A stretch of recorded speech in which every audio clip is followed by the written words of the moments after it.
Alright guys, here we're talking about this Twilight Zone, Season 5, Episode 19.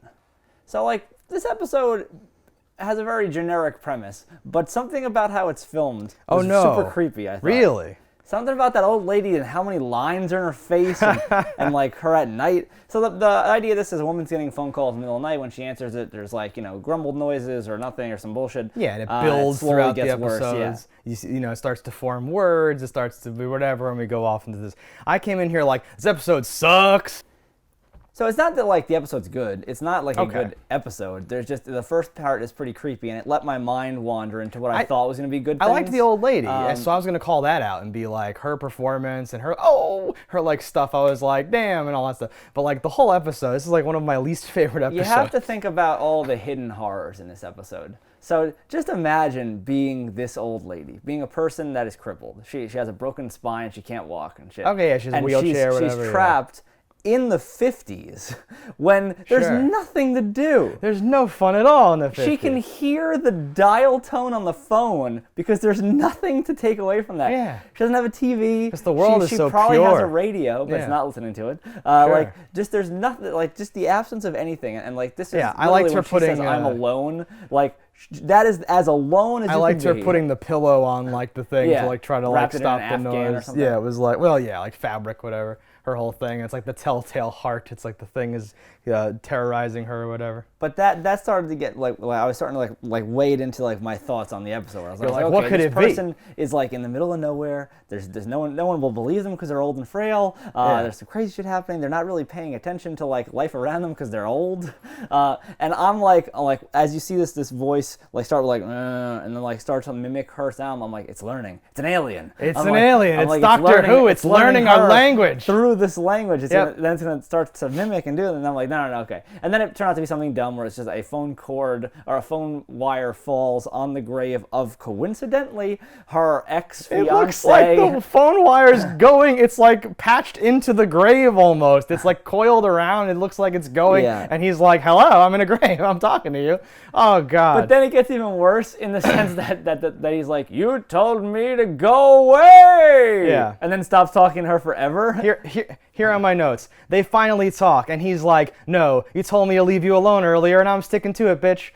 that Pretty much, yeah. And she's wait, no, child. Come back, no, oh. And then Rod Serling says, according to the Bible, it is God who created heaven and earth, but it is up to man, and in this case, woman, to create their own particular and private hell. Case in point, what's her name, who in every sense of the word has made her own bed and must now lie in it. Sadder, but wiser by the dint of a rather painful lesson in responsibility transmitted from the Twilight Zone.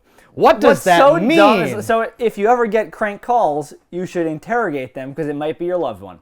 No, it's worse than that. I hated this episode, just for not being entertained, but also he says responsibility or whatever, and she's well, I always bossed him around when we were married, and I guess this is my fault because it's come back to haunt me. Yeah, literally. I finally bossed him one more time into not talking to me. Because all I wanted to do is talk to him one more time, but I had to be a bitch. I get it makes no sense at all. No. This is literally it's a horrible message. The first Yeah, before you know anything about it, it's great. Yeah, it's filmed really well in that first bit. A lot of creepy stuff, their use of the darkness is really nice, and old phones are just creepy because when it cuts to the phone and rings, it might as well be a still because there's no indications, it doesn't move, there's no lights. Old phones are just an object that makes sound, and I was it was very convenient for filmmakers of the time.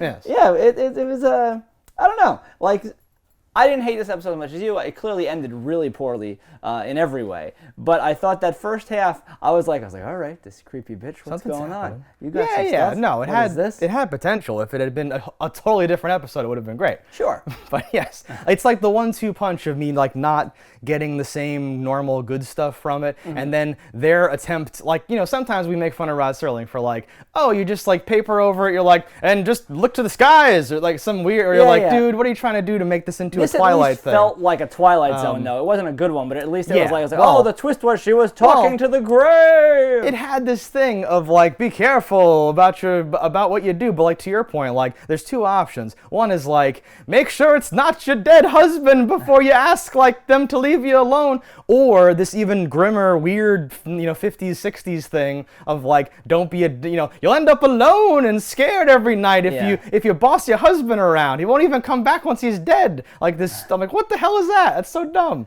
Wouldn't even haunt you. Who is that supposed to resonate with? So normally one of those spinsters everywhere. Yeah, no, I wrote, why is this so bad? Were phones different back then? Were dead people different back then? Like, how am I supposed to take this? I like the part though where like it's like her phone is bugged, where she's just talking to the dial tone like, Alfred, are you there?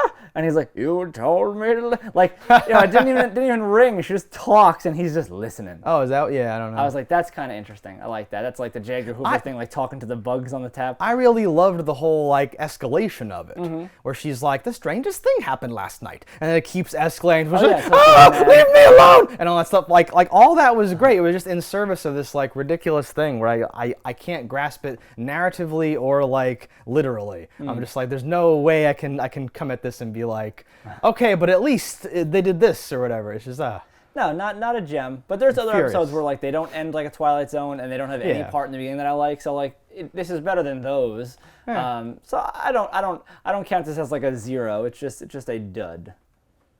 You know? Sure, I would give it a -3 out of 10. No, I don't know. No, it's like made me furious, like I was saying. So like, yeah, I see what you're saying. That's fine.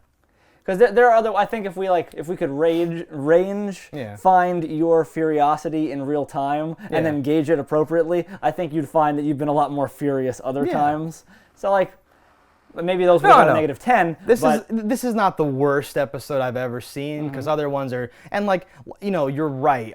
Other ones I would say this isn't even a Twilight Zone episode. Yeah. But part of that detaches me from it, and I go, okay, they just had to like, hey man, we have a schedule, we have to keep to a thing this week, and it's barely a thing. But if you're rating and like across the board all Twilight Zones, the ones that you would say this isn't even a Twilight Zone has to be the lowest of low scores. Right. I'm doing that thing where I'm angrier because it started out and like it drew me in, like you said, and then like the ending was just like, I only have 2 choices and they're both like horrible. I just go, do you think that lady was like really old, or they put crazy makeup on her? I assume it was just an old lady. There's so many I guess it's like when you put makeup on someone that has like liney skin, it fills in chaps. I think like they didn't know how to do makeup the same way back then. Plus they weren't like so hyper focused on making everybody look good or young or whatever. Yeah. Because everyone looks like shit, right? There's all types of. It's like he's 37. He looks like my grandfather. I'm like, what is happening? With his slicked back hair and a suit.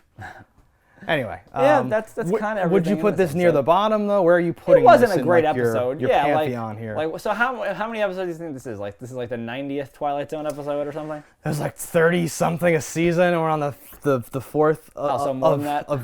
We've probably broken 100 at this point. Yeah, it's in like the bottom 20. Yeah, there you go. I was just gonna say it's certainly low 80 something. It's number 86 out of 102 or whatever. If those numbers are right, I'd be so shocked. No, that's. I don't have many other notes because like I just wrote in all caps. They go to the cemetery and the phone line is hooked up to the grave. Like fucking what? And stuff like that. That's how it happens. Yeah, no, I mean, and in the Twilight Zone. Who didn't see that coming too when she's on the phone with the operator? Like Kent, that phone line fell in a field. Blah blah blah. Blah. And I'm like, yep, on a grave. Like. Oh, I didn't see that exact thing coming. I didn't even realize she was getting her like maid or like helper lady to like take me to where the phone line's down, and she's like, okay, and like they drive to the country and fucking like. There was such a weird thing. So like there's a shot where right when she gets out of the car, and you can just see the car door in the shot. You can't see the car, you can see the door, and the door looks like it's to a carriage. Like, oh boy! It looks like it's made of wood. I was like, what is that? What kind of car are you in? Like, it looks too big, too. Like, I'm like, they were in, like, a sedan. But, like, it's fully, like, over her head, like, the door. Like, I didn't see that. It's probably some weird thing with the wheelchair or something, right? Some weird, they had to, like, fake a shot or something. Or maybe she had a special car that has a wheelchair, like, thing. Very wealthy. I don't think that was existing. My late husband was very wealthy. And a bitch. She was whipped. I just ran around him. Wait, did she actually marry? I thought that was her fiance. I don't think she ever married that guy. Oh, no, yeah, she said, like, we were to be married, and he just, She killed him in the car. She killed him. It was her fault. Thing I started thinking insisted on driving. So this is 2 mistakes I've made. I said, leave me alone, and then 30 years earlier, or 50 years earlier, I said, I'm driving. I was thinking about the driving aspect. She crashed into a tree. He flew through the windshield. I'm like, this was before like safety glass, so he did get tore up. Okay, and she says like, he was mangled by the glass. He looked like something I'd got from the butcher's. Yes. Yes. Yeah. All right, guys, that's this episode of Twilight Zone. Let us know in the comments below what you thought about it. Don't die in a fire, and we'll see you next time. Hello, internets. I just love watching Just Staggers. If you've enjoyed this video as much as I have, click that subscribe button.